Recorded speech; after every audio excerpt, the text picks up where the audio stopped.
personally well played. Congratulations. Thanks, man. You must have been pretty pleased the way you came back and got into South Africa's face, as you said you would at the end after a very difficult first day. Yeah, I think the team showed a lot of character after day one. Wish we had a bit of play on that washout day, but yeah, look, I think the boys deserve a lot of credit for their attitudes more than anything else. Our intent was the way it needs to be when you're playing against such a good team. I think the way Ed Cowan batted and Michael Hussey batted, they certainly showed that intent, and our attitude was spot on today with the ball.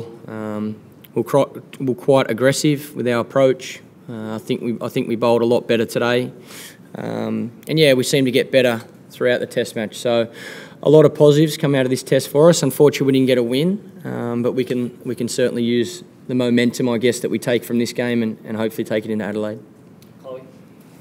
Michael, can you just talk us through the timing of your declaration and did you give any thought yesterday to declaring behind at all? I did, yeah, but I thought with the wicket, I thought it was going to be tough if we had to chase 250, 280 on that wicket on the last day. I thought our best chance of winning was, especially the way Michael Hussey was playing, we were scoring quite quickly last night. I thought our best chance was to get a lead, come out this morning and be as positive as we could and then give ourselves enough time, I guess, in the game to try and take 9 wickets. Yeah, unfortunately we didn't have enough time, but like I say, full credit to the bowlers. I thought they worked really hard today, and it is positive that we're able to get the South African top order out again. Michael, sort of extraordinarily 4 wickets off no balls. I mean, is there? You of course benefited from one of them, but yeah. Can you see any way that they can be eliminated from Australia's game, or at least reduced? We think there should be a hefty fine every time we bowl a no-ball front foot in our team, as a batter. Look, I guess for there to be so many, there must have been reasons, and I know all the bowlers had difficulty with, I guess, their rhythm. Yeah, the pitch is actually quite high compared to where you run in, so if you start your jump on top of the pitch, generally you're over the front line for a lot of the guys with quite long delivery strides. But if you start your jump behind the start of the pitch, they seem to fall a long way short and their rhythm doesn't feel great. So I'm making excuses for them, but yeah, look, I guess I haven't seen that before in a Test match, that's for sure. It's an area that we can certainly look at. I know we've been quite disciplined with our no-ball front foots. We work hard at training on not bowling no-ball front foots, and we'll continue to do that in Adelaide's preparation, that's for sure.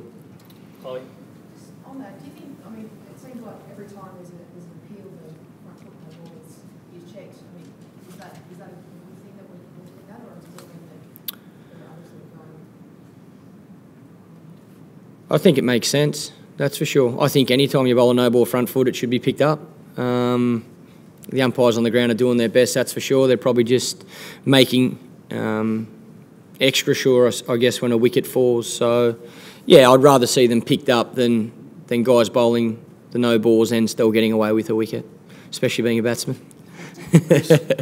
Michael, you said your bowlers were aggressive. There was a couple of good exchanges out there with Paddo and Siddle and that. Can you talk us through any of those? What was said?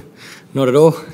Don't know what you're talking about. Oh no, look, I think it was all friendly banter. I think both teams. I know Smitty was having a good laugh and Paddo was doing the same. Like I said before the Test, I think you got 2 very competitive teams that want to have success, and both teams are going to push hard. But both teams understand where the line is, and I'm pretty sure nobody overstepped that mark today or throughout the Test match. I think the game was played in really good spirit. We know we're up against a tough opposition, and I think both teams played the right way. Can I just ask you about Pattinson in general? He seemed from the outside to be your best bowler. What did you make of his performance in general? Yeah, he came back really well after day one. I thought all the bowlers did. I don't want to take credit away from anyone. The wicket was pretty good to bat on, that's for sure. So, like I say, to be able to get South Africans' top order out on 2 occasions is a real positive for us.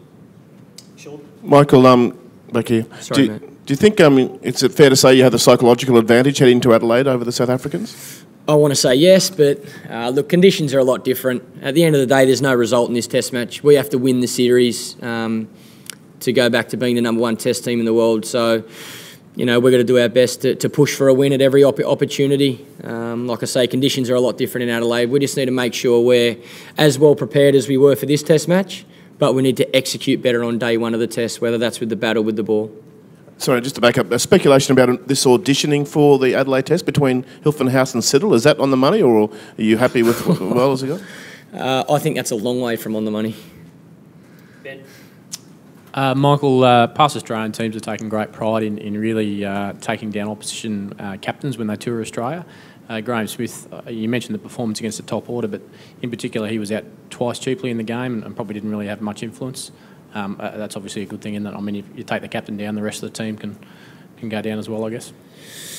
It's certainly not something that I'm focused on, all the team's focused on. We need to get 10 wickets, he's 1. Or we need to get 20 wickets and he's 2. So, yeah, it's nice he made no runs in this test match. He's a huge player for them and has been a great player for a long period of time. We have plans to him and we'll try and execute those as well as we can for the second test as well, because, like I say, when South Africa has success, he generally plays a big part. So, yeah, the least amount of runs we can give Graham throughout the whole series, I think the better chance we have of having success, that's for sure. Michael, can you just clarify what's happening for Adelaide? Will you take the same 12, or do you anticipate that you might have a look at changes to the squad? And when will that happen, do you think?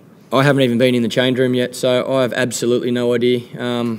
Yeah, I need to firstly have a shower, and then I'll organise to talk to the selectors. I'd imagine either tonight, tomorrow, over the next few days. I think we've got 4 days back home before we head to Adelaide, so I'm sure that that'll happen over the next couple of days, that conversation anyway, but I haven't had time to think about it.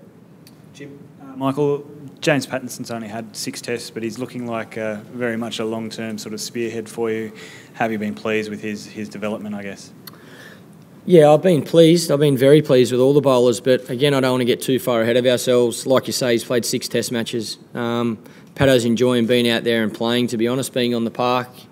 Yeah, I've said for a while we've got plenty of talent. It's now about performance with the ball. It's about guys actually being fit and firing at the right time. This is a great test for our quicks. We're playing against, like I say, a very good batting team, as we did against India last summer. And yeah, it's been a good start for us, especially after day one.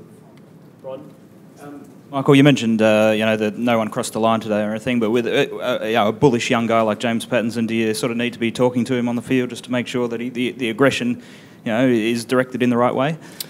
No, Patto knows the rules. Like all the bowlers, I think the aggression, the intent is a big part of the way we play our best cricket.